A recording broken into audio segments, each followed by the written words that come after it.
Hello friends, it's your girl Veniece Antoinette and Amomo Chanel here with another episode of Sip and Spill. And today we're going to be talking about our top 10 lessons that we learned in 2017. This is our 2017 New Year's special. So we're going to go down through the year, give you our top 10 moments, our top 10 lessons. And before we get started, we want to first thank our sponsor, SDC Boutique, for sponsoring us with these beautiful outfits. Yes. So make sure you stay tuned and Happy New Year.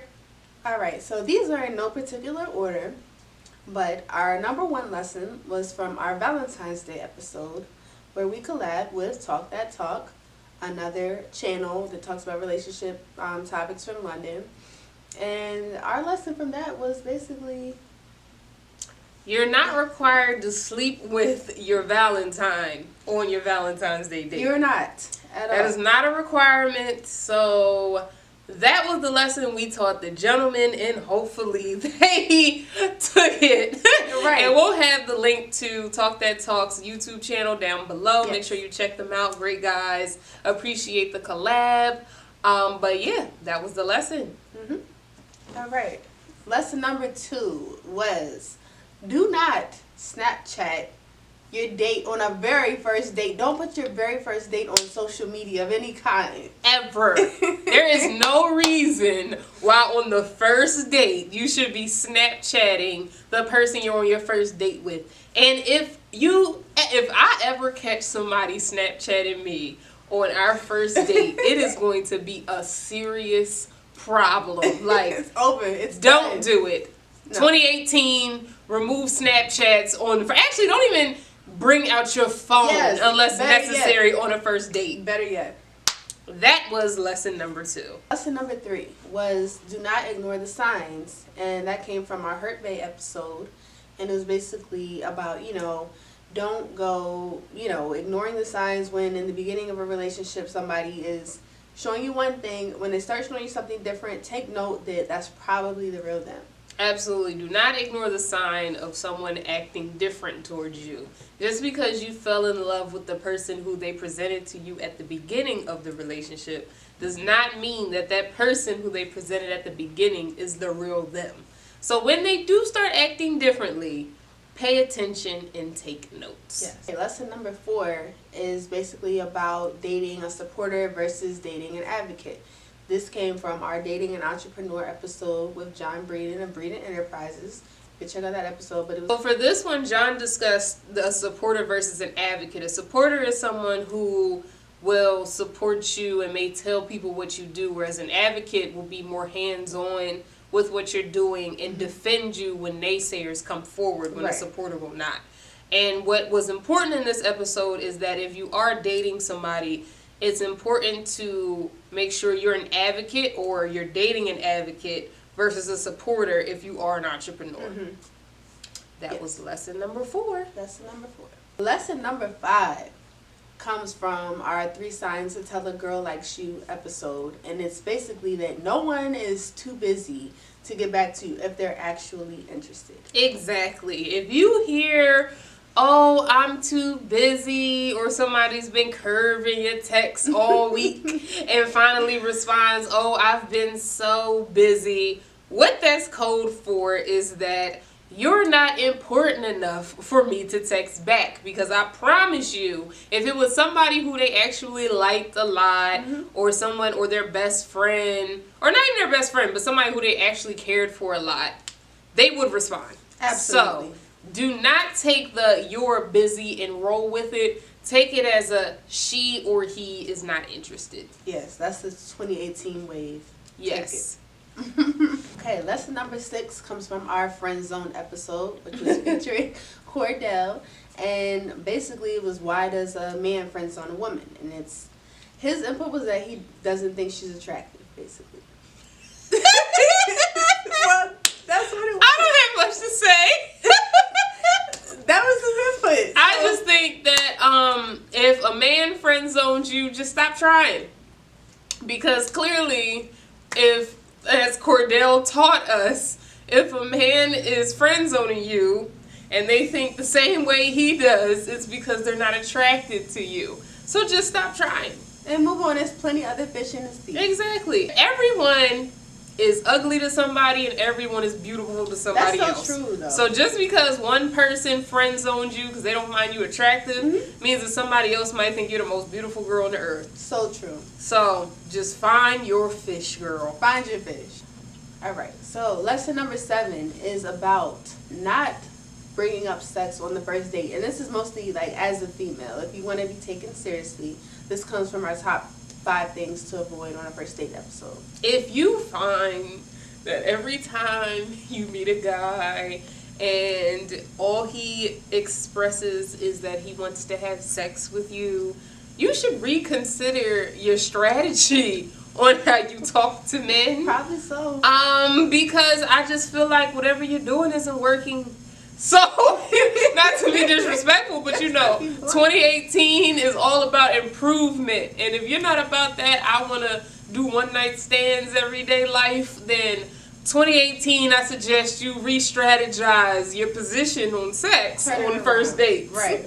Maybe you should consider not talking about it at all, which was our lesson. There's no reason to bring it up. Yes. I don't see a reason.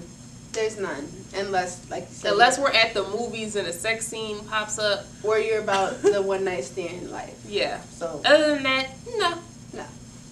Lesson number 8 comes from our dating in college episode.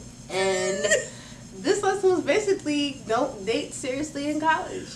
Yes, that is something that I am so glad I didn't do. Because when I look back, I feel like if I was in a relationship in college, I would have missed out on so much. And this isn't even like, because people take that and they think you're immediately talking about like dating or sex or things like that. It's nothing like that. It's just when you're single, you can have so much more freedom just to meet new people, even if the opposite sex or the same, like whatever it is.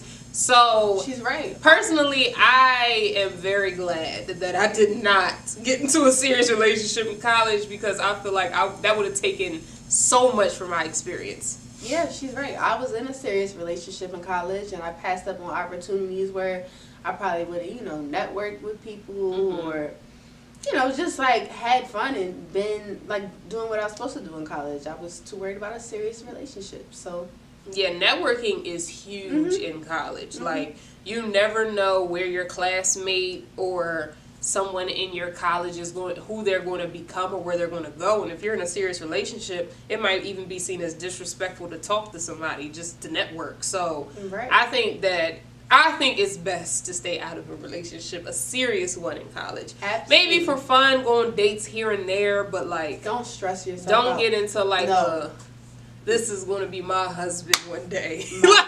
And to those who it does work, shout out to you. I've seen it work twice, but I'm just being very transparent. I've only seen it work twice, but shout out to those 2 couples that it worked out for that I personally know of. Everyone else, I think y'all had to learn it the hard way. Like me, yeah. Most likely it may not be your husband, and that's fine. So have fun. And if you do find yourself in that, learn from it and move on. Right. So that's lesson number 8. Lesson number 8. So lesson number 9 comes from our episode on the best ways to approach a guy, and basically it's to be subtle. So a friend request, liking a picture. That's what we agreed on is the best way. Like it's more ladylike, or it comes off more ladylike when a woman's more subtle with her approach rather than more, I don't want to say aggressive, but just out there with her approach. Forward. However, I have seen in pop culture now that in 2018, men are not planning on being as straightforward or approaching women because of all the scandals that's been going around. And I understand that, but I still think, ladies, you should be subtle. Just make sure that your subtleties can be recognized, because that's what we disagreed on. If you watch the episode, you'll see exactly what I'm talking about. Go back and check it out. But, yeah. Yes, so lesson number 9. And lesson number 10 was we got, pretty much a huge common agreed upon answer among all our viewers. Lesson number 10 should be, do not buy a fragrance for, the person you're dating that you used to buy for an ex. This comes from our... That is just so disrespectful. This comes from our top 5 Christmas gift ideas episode. And thank you to everyone who commented and let us know how disrespectful that is. Thank you. I think that was a unanimous decision. Absolutely. That was the first episode we had a unanimous agreement Completely on that you should never buy and people were fragrance upset you used to about buy your it, ex for your new. Yes, we learned that answer. That was hilarious. Absolutely. Oh my goodness. So that is our top 10 lessons from Sip and Spills 2017 episodes. Thank you so much for checking us out. This was such a fantastic year with so many great guests, so many lessons. Make sure you also check out anybody we tagged down below who made it to the top 10, and check out for the future for some more top 10 moments of all time and of the year. They're coming. They are coming. So, also, let us know down below any lessons that you have from 2017 that we may not have touched on, but you think are important. Thanks so much for watching, and enjoy your new year.